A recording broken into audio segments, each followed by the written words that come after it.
Hello again, precious friends. Carnivore hippie here again. In my kitchen, we're going to try something different today.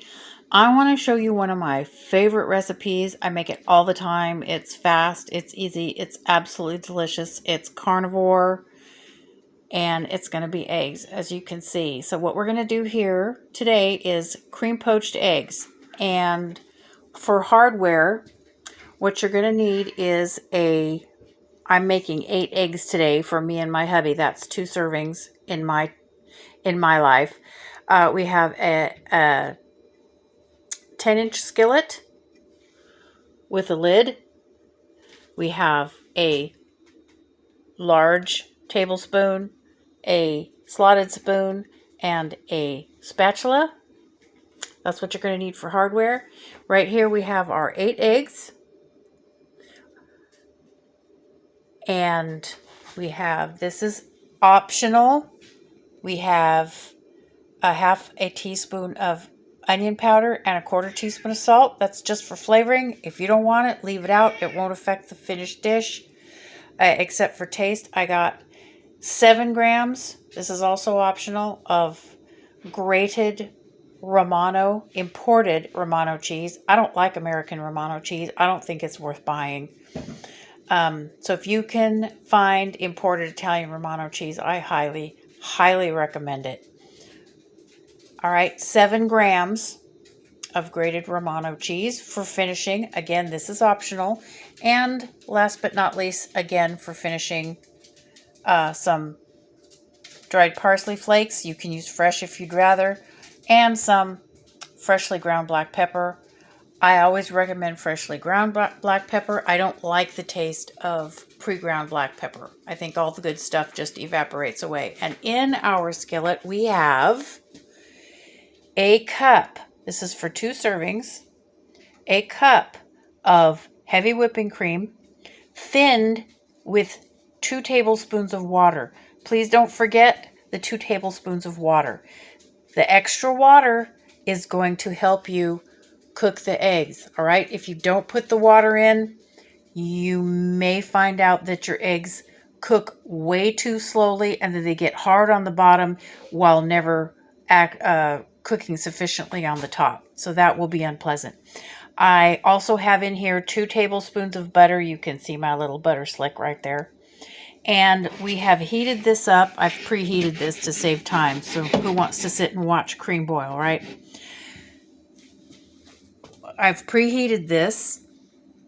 Pardon my shakiness. I've got the camera in my hand because I don't have a setup rig for this kind of junk, so I'm just winging it.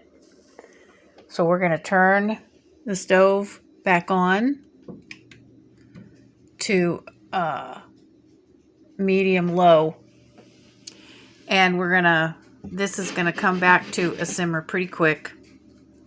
And once that happens, we're going to slide all of our eggs in here all at once.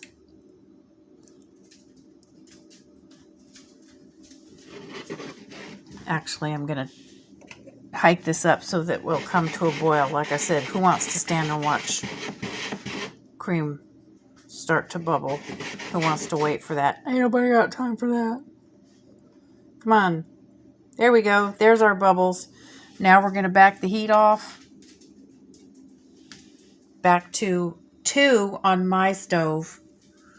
That's medium low, as you can see.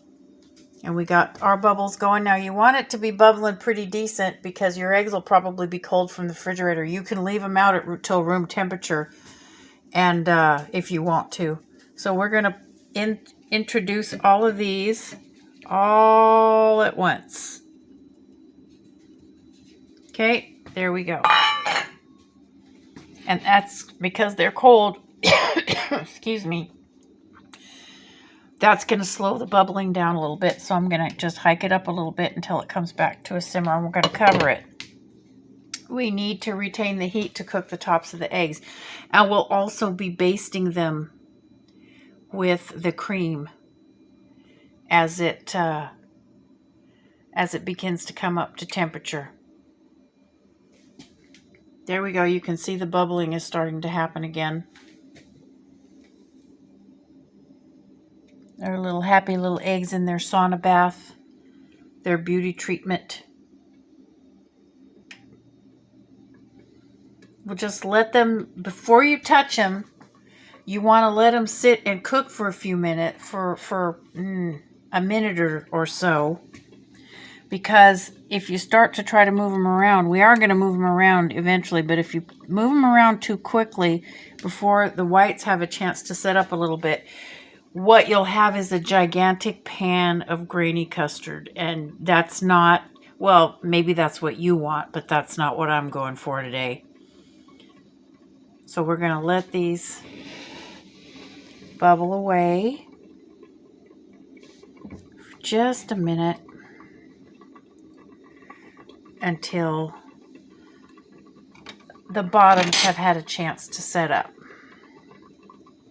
See, this bubbling that you can see here is about the most you want it to ever bubble. Okay? That's good, but you don't want it more than that. And if the pan tends to heat up more on one side than another, just scooch it around so that everything can get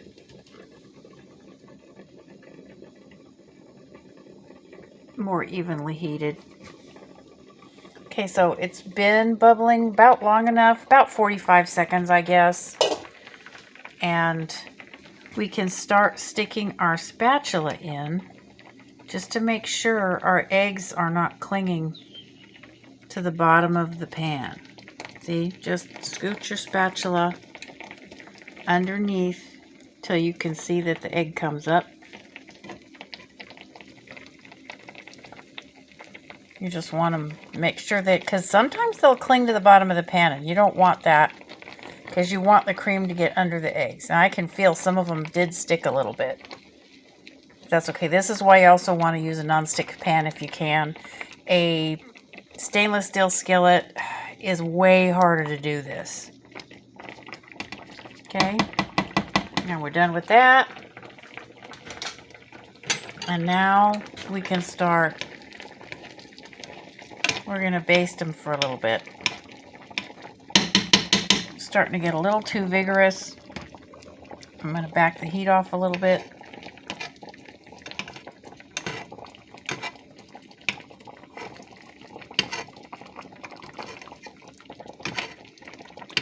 And you can see the whites have solidified nicely here. And once you've gotten them basted.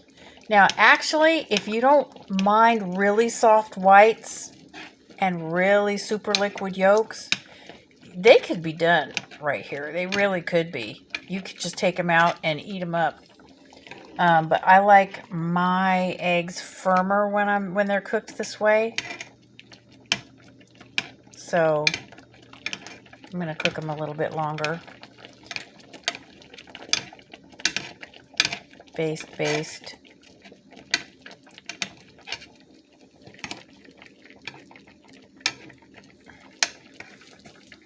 Some air pocket underneath this egg.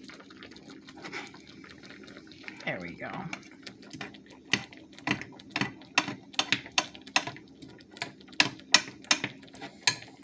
Now, once we get to this stage, we're going to leave the lid off because we want the cream to reduce a little bit, because that's going to make a really, really delicious sauce for your eggs. And of course, you're not going to want to waste this cream. You're going to eat it. If you're eating a high-fat carnivore diet, assuming you can do dairy. Of course, if you can't do dairy, this is not the recipe for you. And for people who don't do dairy, I have another egg recipe that we're going to be doing soon. That might be just your cup of tea if you don't do dairy. But that's for another day. Just continue to baste. You know, this has been, since the beginning of the video, we're about 9 minutes in. We're about 5 minutes in on the eggs. And now you can touch the tops of the eggs. See, they're still very liquid, but they're going to be more solid underneath.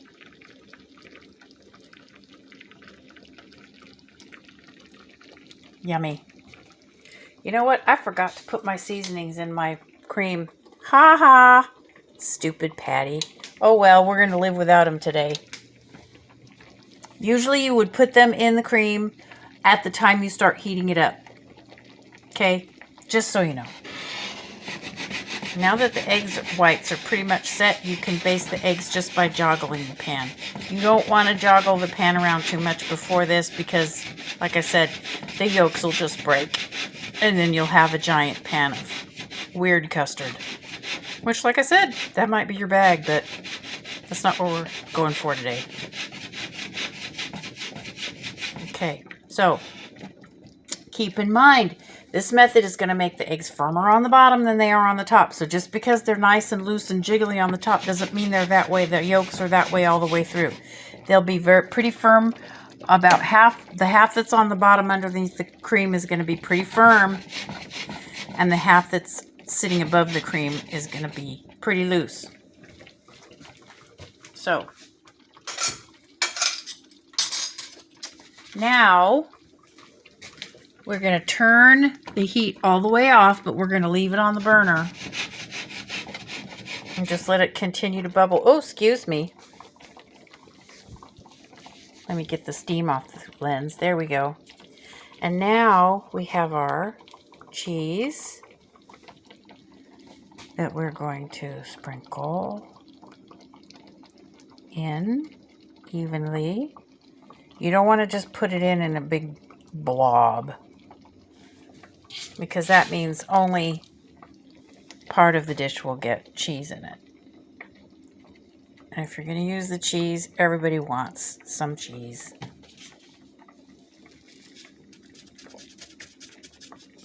Unless, you know, you're the kind of person who would hog all the cheese. In which case, you know, I'm not going to judge. And finally, and at last, see, they're done already. We're going to pretty them up because I am a garnish monkey.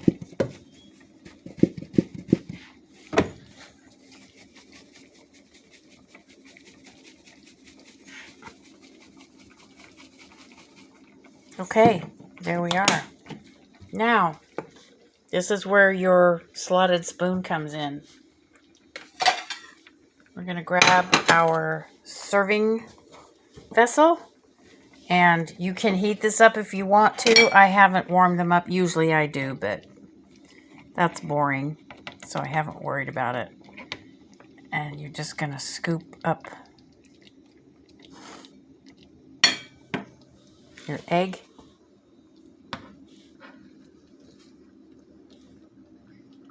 Oh, I busted one.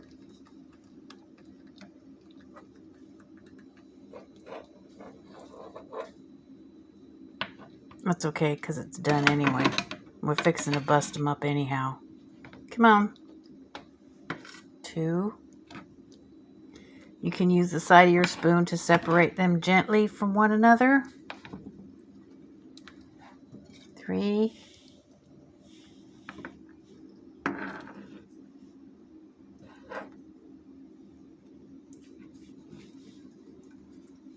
Yeah, hopefully I will get better at this.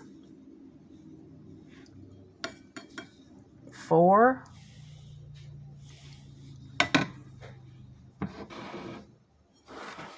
Yummy, yummy. Here we go.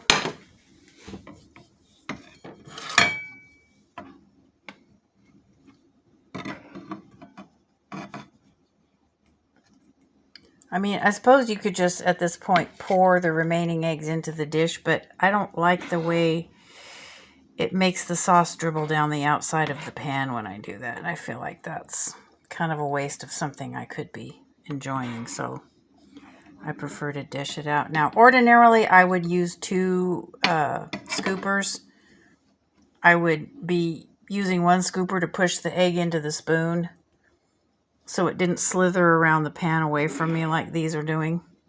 But I've got a phone in my hand because, like I said, I don't have a rig for this. I kind of have to rely on what I can do. Now, what we're going to do, you're not going to see this, but I'm licking the spoon before I put it in the dish, in the sink, because why waste it? And now we go back to our big spoon. You can see this is thickened into quite a lovely sauce. And we're just going to put our sauce over our beautiful cream poached eggs. And I'm just going to bring, now at this point, I am going to just dump because I'm done.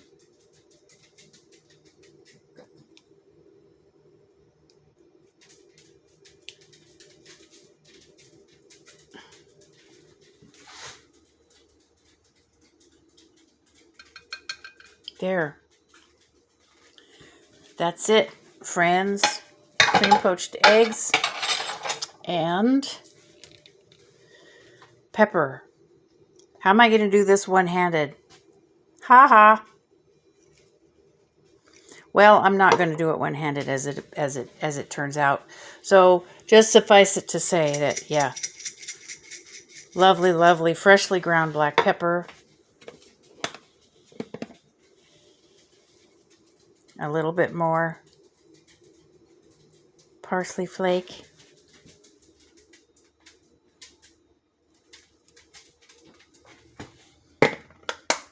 And believe me, a fork is the wrong instrument for consuming this. Absolutely the wrong instrument for consuming this. And now we're going to spin around so you can see my lovely face. Hi, everybody. And I'm going to take a bite of this beautiful food because it's delicious and I can't wait. It would have been better had I remembered the salt and the onion, but that's just me. Thanks a lot for watching. I hope you enjoy this recipe. I hope you make it for yourself. If you do, leave something in the comments. If you don't like it, you can comment on that too. Love you all. Peace, love, and meat. Bye.